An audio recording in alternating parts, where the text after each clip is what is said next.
Itu gimana Mas Kaisang yang sebenarnya kok rame ya di luaran sana, Mas dituduh ghosting seseorang. Bisa jelaskan nggak Mas? Ya gimana Mas ya, itu kan masalah pribadi loh, masalah pribadi ngapain tuh diumbar-umbar, nggak etis. Ya, dan itu kan sudah terlanjur jadi konsumsi publik. Menurut saya memang kita harus jelaskan supaya masyarakat tahu juga cerita sesungguhnya versi dari Mas Kaisang.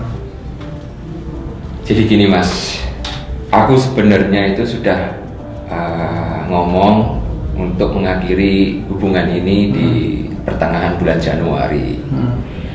Dan di waktu itu juga aku juga dimaki-maki, tapi ya wes lah, aku diem aja.